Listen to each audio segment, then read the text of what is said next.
Welcome back to Nick Lenz's Comic Corner, Classic Last Known Classics.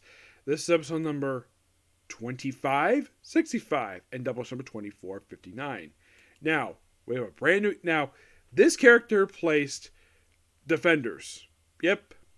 We have a solo character who has been loosely associated with the Defenders, but this is a character written, and this character was created by the now late Stan Lee and Jack Kirby.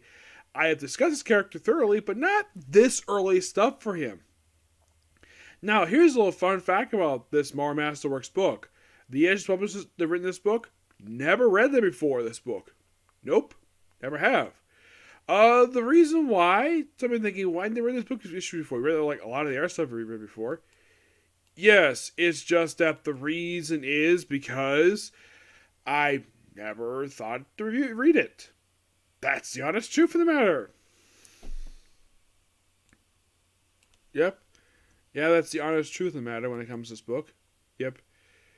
And this book is Marvel Masterworks Black Panther, Volume 1, which collects Jungle Action 6 to 24. Written by Don McGregor, who writes pretty much the entire book. Yeah, there's actually one issue. It's him, and he writes the whole thing with Richard Buckler, who does the artwork for issues 6 to 8, 22 and 24. 10 to 22. 22 goes with Richard Buckler. Billy Graham. The Austin Gil Kane does issue 9, and Keith Peller does issue 24. Jungle Action, published in the period of September 1973, and concludes in November 1976. Now, there is actually one issue in here that is actually considered a reprint. That's issue 5 because a reprint of a issue from Daredevil. Jungle Action is mostly put kind of in a way the very first Black Panther ongoing series, though it's a spotlight book. Because my personal theory, the reason why that they had to do this, because a lot of the other characters Marvel basically started having their solo stuff in anthology books, so why not give Black Panther his own? And it lasted for 15 issues. Actually, about 20. Yeah, in these issues are noteworthy for the debut of Eric Killmonger, one of the most frequent recurring bad guys for Black Panther. He makes his debut in this run, along with a few other characters, also the Solomon Frogs that show up here too.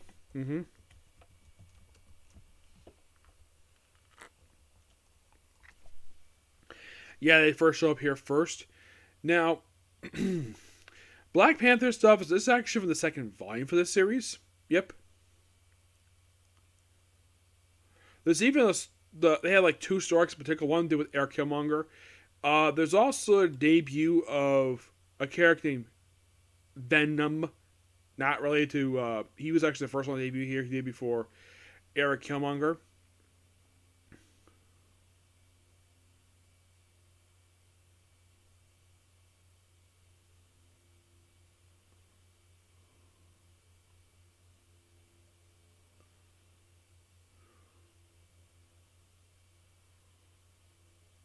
Yeah. Eric Killmonger made his debut in issue number 6 as well. Basically, yeah, 2 characters price of 1 in the same issue. Yeah, and we have also Black Panther fighting the Ku Klux Klan. 23 was a reprint of 69. Yep. But this run was absolutely fantastic. Yeah. Nothing bad here per se. No. It does not collect the entire series per se. No, it's mostly put basically just the Black Panther stories in here. Yeah, 23 is the one not in here because it's a reprint. But damn good stuff here. Loved it. I'm going to give this stuff in here roughly a 10 out of 10. Just really good. Next that we have is from the pages of Excalibur. Which, by the way, this will be the last Excalibur Epic Collection review for quite a while because, well, the next set of issues, mostly put, are in. Come on. Shoot. Hang on. Come on. Thank you. Okay, so. This is Excalibur Epic Collection, Volume 4, Curioser and Curioser. Yep. This book collects Excalibur issues 42 to 58, along with the special edition one-shot, X Crossing. Marvel Comics presents number 110, and that is it. Your writers are Alan Davis and Scott Lobdell with Barry Ditter. Alan Davis also does the artwork too with Barry Brothwell, Will Sampson, James Fry, Brian Starfleeze, yes, he worked in this book, Rob Lem, Steve Lytley, Joe Moria, Dwayne Turner, Jay Lee, Malcolm Jones III, Rick Canardi, and Mark Ryan. In the opening issue in this book, we see in the opening issue of this book, we see the destruction of the lighthouse, which have been base operations for Excalibur since the very start of the run. Yep.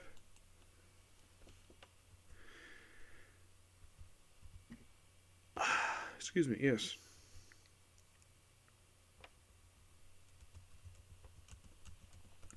And I believe 42 is the destruction of this damn thing.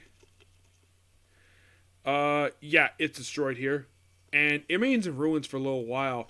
And this also is a period that it's probably trying to shift away from using it. We also see the first appearance of the Ministry of Cross-Time Transportation, Relegation, Monitor, Control, Sanction, Impediment Department. Yes, a really... Well, it's not that popular department. It's basically under control of Serena.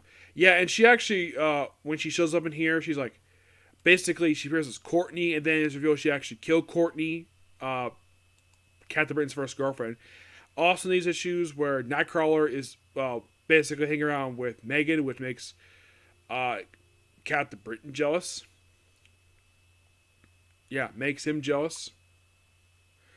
And, of course, he gets arrested and basically put on trial for stupidity.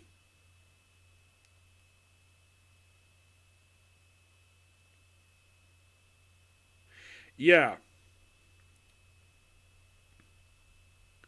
Yeah, and, of course, basically, when he gets to the court, he's basically wearing nothing but a pair of pants and boots. He's not wearing his outfit at all. Yeah, and he is basically dismissing his own counsel because this is a kangaroo court. He's allegedly put on fake crimes.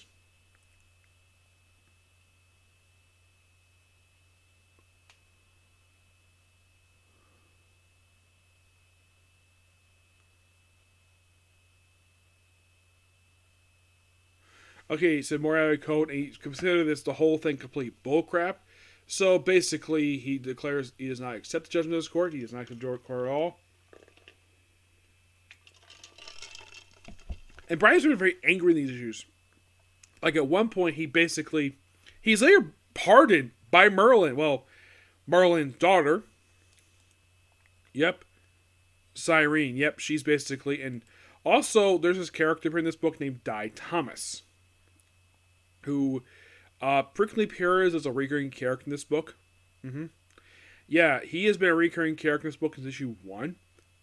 When he appeared in these issues here, the first time he appeared in the book is issue 35.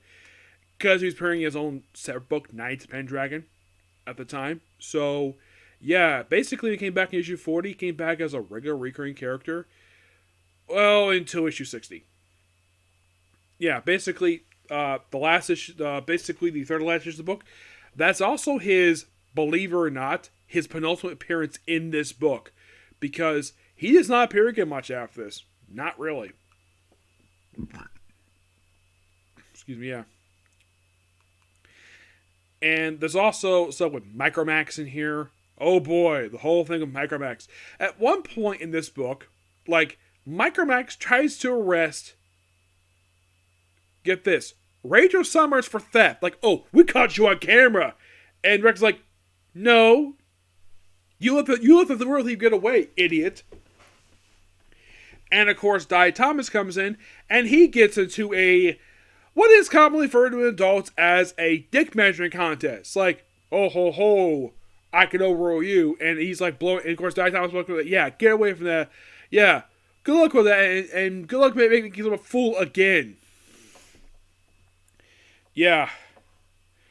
The FI6. Oh boy, this group.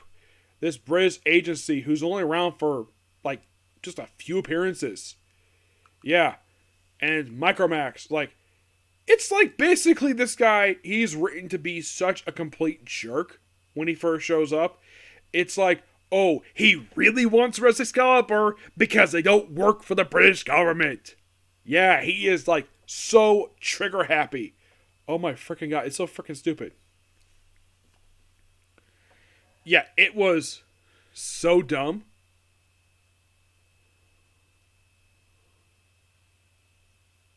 Yeah, and here's the weird thing.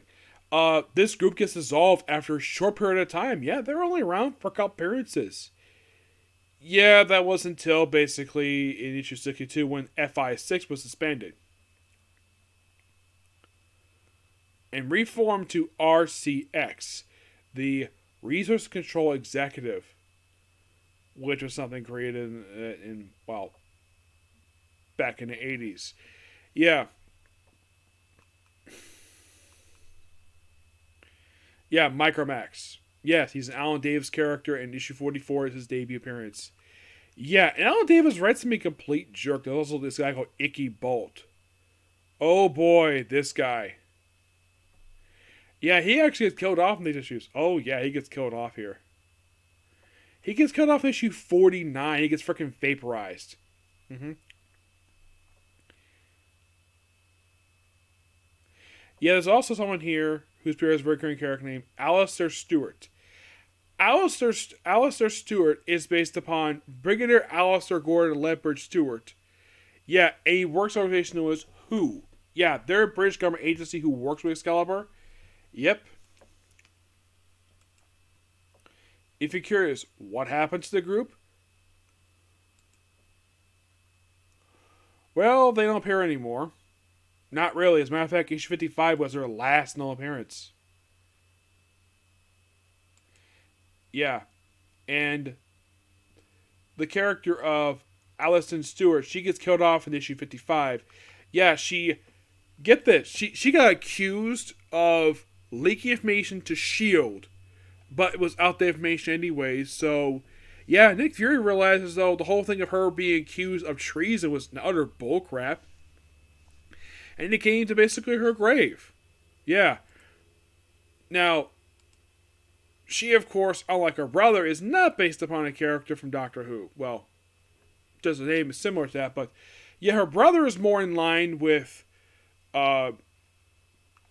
its whole thing is basically like, apparently Chris Clem, is a Doctor Who fan, and Alan Davis had to kill her off.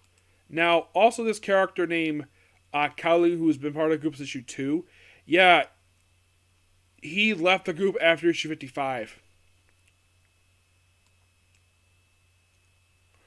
After being part of the group for a very brief period of time, and then basically he's gone, and he's done very little since his book wrapped up. As a matter of fact, after the final issue of the book wrapped up, he next appears in issue 462.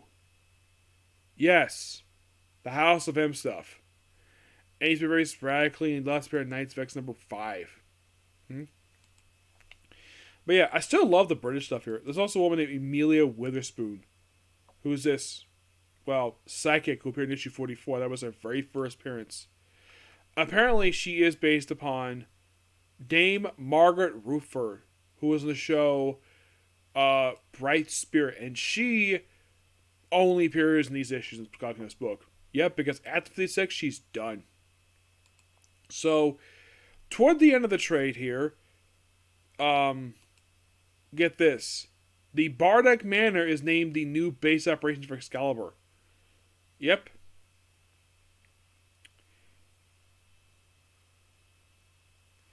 And you're thinking, really? Yeah, really.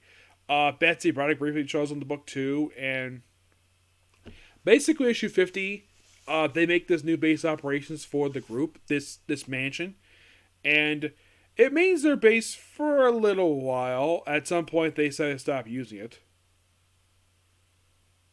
Though at that point, basically, they also have this woman who appears in the book. No, not that one there. A woman looks like Deathbird.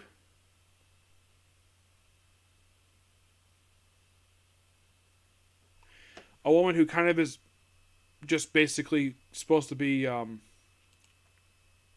Here he is. Here she is. Corsi.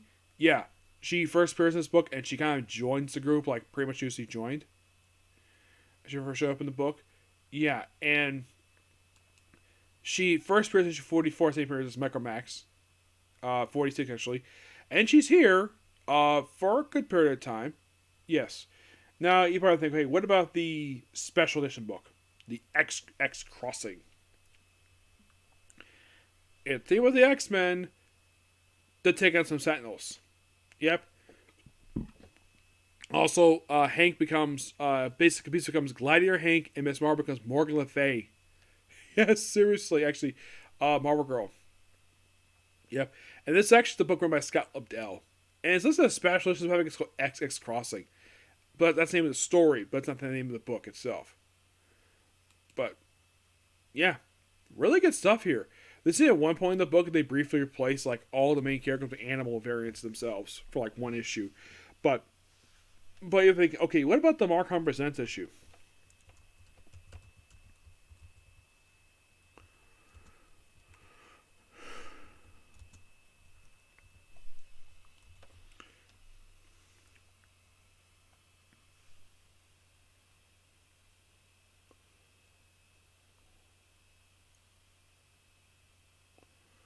And it was it's basically just a Nightcrawler solo story that they just haven't included here.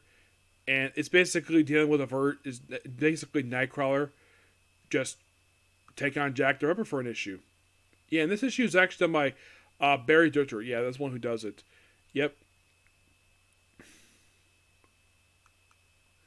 It's a really interesting story. I'm actually quite surprised they included this in here, but still, pretty good book. I like it. I gave this book roughly a I'm give it a 10 out of 10. That was really good. Now, some of you curious about Excalibur, like, when I mentioned the whole thing of like last one for a bit for this book. Well, because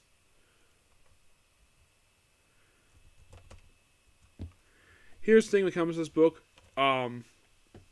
Yeah.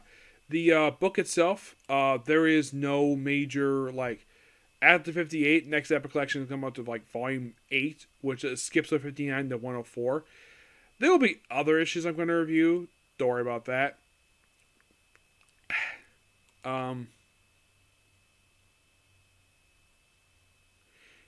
Yes. Here we go. Yeah, so basically, I'm going to do... Well, the very next book to cover is going to be Excalibur Visionaries Alan Davis Volume 3. That's the very next book. Yes. And I will be covering issue 782 as part of an X-Force review. But you probably think, like, what about 68? Well, 71 I've covered already, so I don't have to worry about that. Basically, I'll do a separate video after that. Be covering issues 68 to 70 and 72 through about 78. Yes, 70, actually 77 and an 80. And then after that, basically, it's on to the Warren Ellis run. And then back to the Epic Collection. Yep. That's how it's going to work there. Yep. But yeah, that's particular view. Next up, Spy X Family. Okay, you feel?